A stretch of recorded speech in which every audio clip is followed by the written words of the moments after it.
Hi, my name is Claudia Cruz, and welcome to Patchcast. Patch is a local community news and information hub, and we're hoping to make your life as easy as possible here in Mountain View, Cupertino, and Los Altos. I'm here with my colleague, L.A. Chung. I am with Los Altos Patch, and we have one more colleague who's not with us today. That's Ann Ernst with Cupertino Patch, but we will be bringing you Cupertino news today. And again, Claudia Cruz, I'm the editor of Mountain View Patch. And let's get straight to the news. In Mountain View, police are seeking a man who they believe exposed himself to a Crittenden middle schooler on Monday afternoon. They also believe this man may be the same man who exposed himself to her a year earlier, February of 2011. The young girl described the man as in his 50s with gray medium hair. He wore a baseball cap and jeans. And the key part of what they're, I guess, honing their investigation on is the fact that he drove a red Jeep Cherokee, according to the girl's description. Tuesday night, the City Council decided to approve and move forward with their joint powers agreement with the Silicon Valley Animal Control Authority and agency, And part of this agreement was created in an effort by the City Council to save money in these economic times. So they actually withdrew from a contract, terminated a contract with Palo Alto Animal Services in November of 2011, saving the city $40,000. But in another hand, isn't it more like $400,000? It's fairly substantial. It's costing Palo Alto $450,000, but it saves the city $40,000. Okay. And that is a point of controversy in the area because some of the people locally have long ties with Palo Alto Animal Shelter. And in a vote of 6-1, decided to move forward with the new agreement, and the lone dissenter was Councilwoman Laura Macias. Well, you know, Los Altos and Los Altos Hills is watching this with great interest, of course, because they are the other cities that contract with Palo Alto Animal Services. So if Palo Alto concludes that they can no longer afford to keep Palo Alto Animal Services going, of course Los Altos and Los Altos Hills will have to find a new shelter with which to contract. Mm-hmm. Most likely the same shelter that the Mountain View City Council just voted to use. The Mountain View Wisma School District has a Measure G, on the ballot, and they're trying to raise $198 million to help improve several schools in the district. And part of that could mean also the construction of a new school site or the reopening of a currently closed site. And they're really making an effort to get the word out there and trying to bring voters on board. I mean, $198 million is a lot of money for these economic times, again, but the schools have experienced lots of cuts throughout the last couple of years, so they're turning to the voters for help. Well, schools are really important in Mountain View, and they're hyper important in Los Altos. I think the top news that we have coming out of Los Altos this week was a bit of a stunner. The Bullis Charter School in the Los Altos School District, for anyone who's been paying attention lately, has been a long-running conflict. It's hard for people on the outside. I think it's a little bit difficult to comprehend. You have one of the top school districts in the state. Mm. You know, usually Los Altos School District usually is number 1 or number 2 in the state on the STAR tests and the other tests, the API scores in particular. And it has a charter school. And it's a very high-performing charter school. It is the highest-performing charter school in the state. But there's been conflict over the years because of Prop 39 guarantees that, or says that school districts must provide reasonably equivalent facilities for all charter schools. Mm-hmm. in their boundaries. So there has been lawsuit after lawsuit, and I think both sides had gotten so weary of this annual exercise in asking for space, not getting the space that they wanted, sides being unhappy, one side saying we're complying, one side saying no, you're not complying, we'll see you in court. And it was really spending a lot more time on lawsuits and complying with Prop 39 than it was with educating children. Everyone's really weary about this. They went into mediation this year, and this is following an appeals court decision that found in favor of Bullis Charter School. And looking at this, thinking that this was going to be the end of it, and it turned out it wasn't, they decided to go into mediation. The mediation did produce some results. And on Monday, there was a surprise announcement at the school board meeting that they had come up with a tentative agreement. The details will be hammered out over this next month before they get the agreement signed. But Bullis Charter School will be continuing on the Egan Junior High School location under this. They're not going to occupy two schools as previously. And the two schools were Egan and Black? Yeah, would have been Egan and Black? Yeah, so Los Altos School District this year, following the appeals court decision, had offered two sites. Bullis, because it does a unified K-8 program where the junior high school level kids are not separated from the elementary, or rather the K-6 grade kids. They all want to be on one site, and that was one thing that they were having difficulty figuring out the configuration of which, and they went through different permutations. But this is a long-term agreement where the school district wants to needs to have a 10th site. That's what it has been saying all along. I mean, there may be some people who are quibbling and say, you know, you don't need a 10th site, you just need to disperse kids in a different way.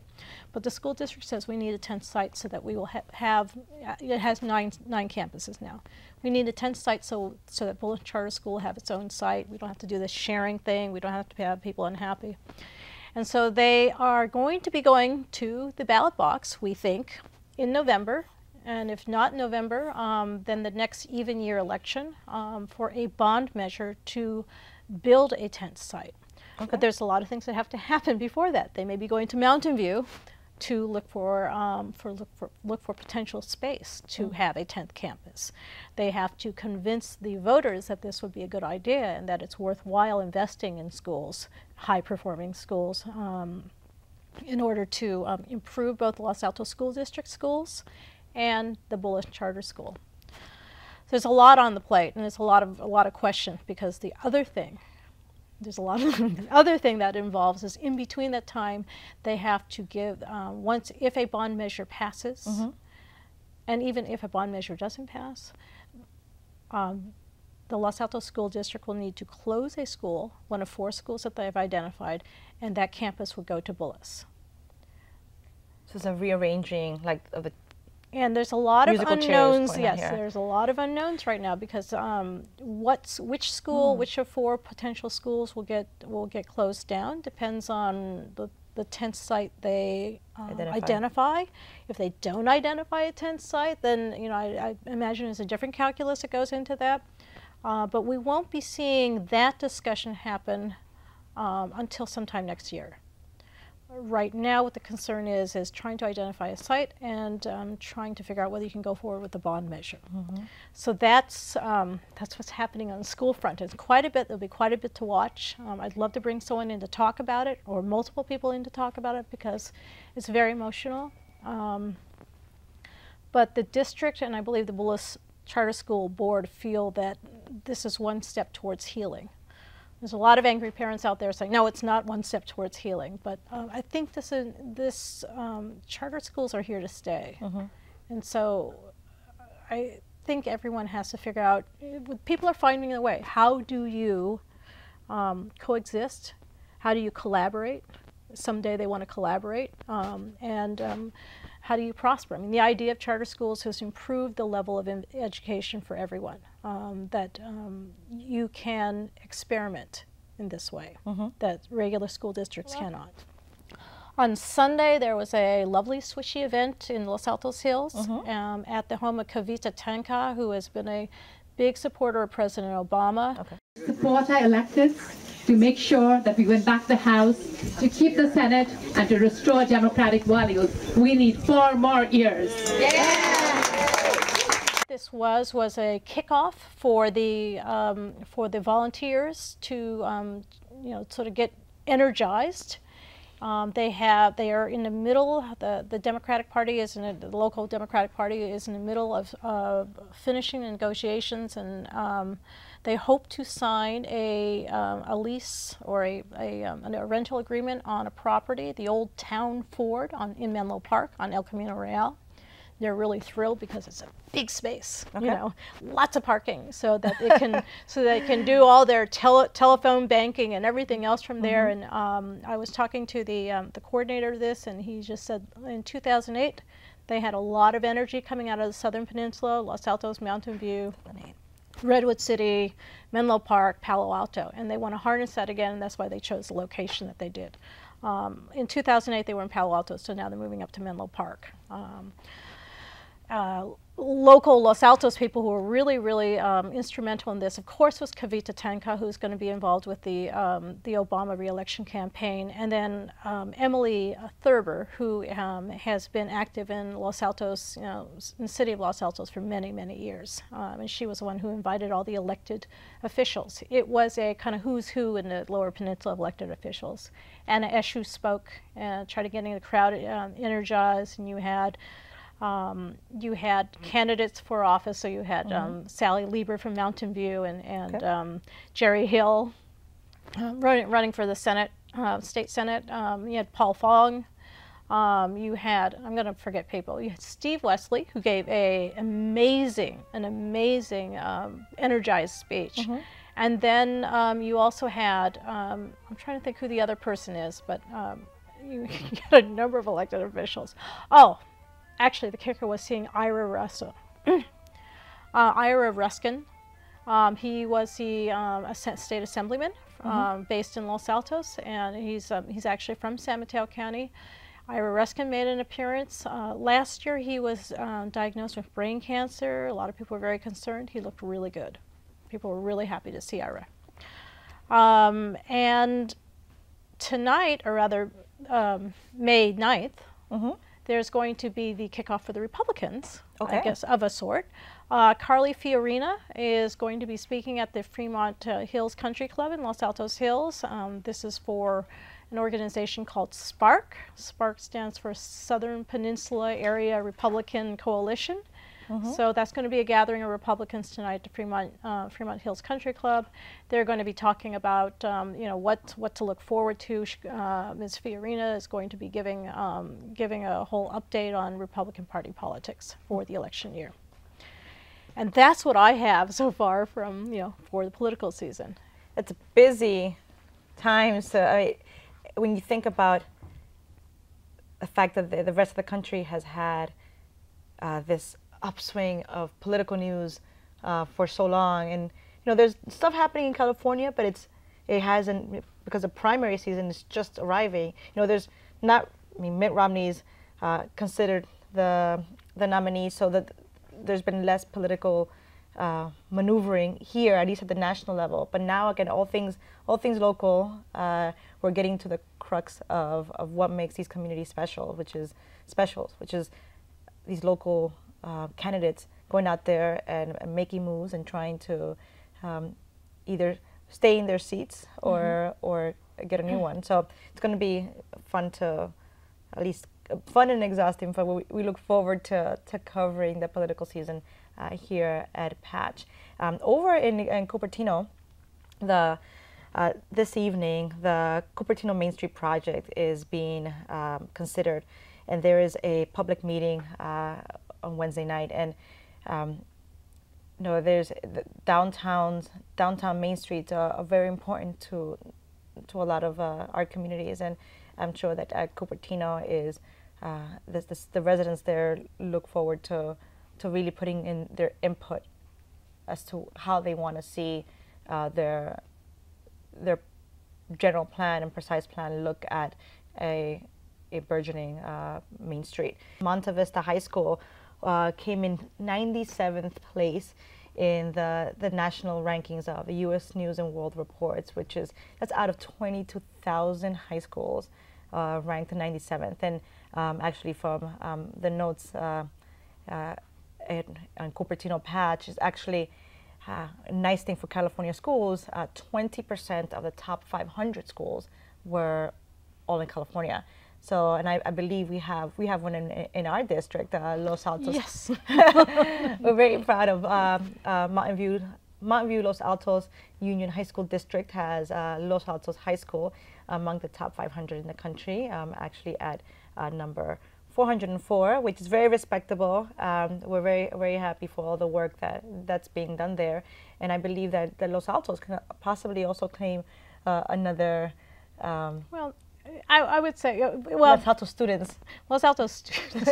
Actually, what was actually interesting about this is that Homestead High School, which is the alma mater of the Apple co-founders Steve Wozniak and Steve Jobs. And Homestead in Cupertino. Homestead located in Cupertino. Mm-hmm. It didn't rank at all, but it doesn't mean you can't found the next the next big company that is probably bigger than some countries. So, you know, don't despair if you didn't make the U.S. News and World Report best high schools in the country. Doesn't necessarily mean something, but yeah, you just need the right students. Well, speaking of Apple and staying in Cupertino, Apple Computers signed an interesting social media agreement with a company called Perk, P-I-R-Q, and Perk actually offers employees perks to go shop and eat at different locations, and some of these discounts would be given to these Apple employees who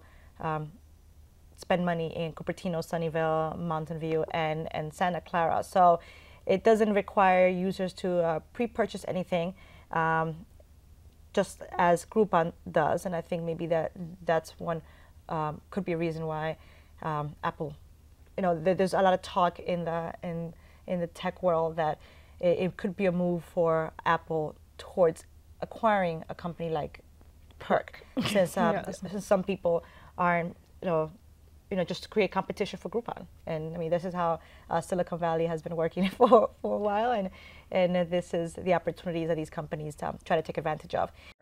Summer's not till June, but what we have, I have a little video I'd like to roll of the farmers market, which opened last week in downtown Los Altos. I met a delightful young woman who actually, I think, works out of Mountain View, and they make all natural organic pops, you know, ice pops. And she had with her some tomato plants. They're going to make tomato pops, and these were Amish paste tomato plants. She's going to tell you all about why Amish paste tomato are like the best. Lilia, what do you have there? I have an Amish paste tomato. Actually, I have 3 of them. And what's so special about Amish paste tomatoes? Amish paste tomatoes are absolutely delicious. They're the best tomato. They have really firm flesh and a very intense tomatoey flavor to them. We had 14 tomato plants last year, and we were all fighting over the Amish pastes. Then my second one is the Los Altos Hills Pathways Run. Ellie Vanderlip, who is a Los Altos Hills resident and a student at Freestyle Academy, has produced a really great video about what you'll see if you go on the Los Altos Hills Pathways Run on May 12th, which is a Saturday morning annual rite of early summer. Los Altos Hills can feel like a bit of an enclave, but it's really, this is sort of like this homespun little run, and it's all comers and, you know, people who want to run in a beautiful area. This is the place to go. So we'll see that.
In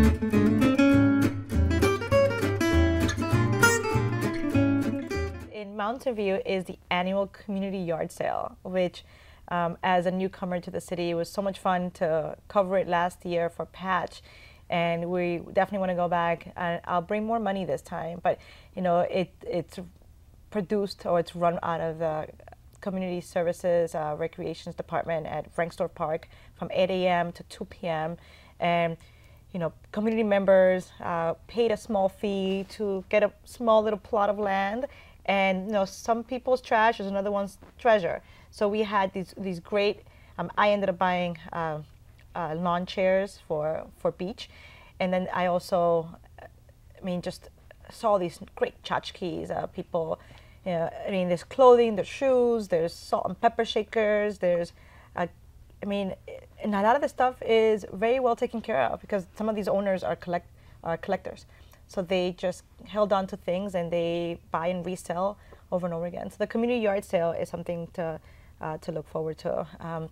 Also coming up in a few weeks, PG&E will be doing some pipeline replacement here in Mountain View. They'll be replacing pipeline 109, which currently runs through Middlefield Road from about Sierra Vista on along to Shoreline, and then where it connects to another line.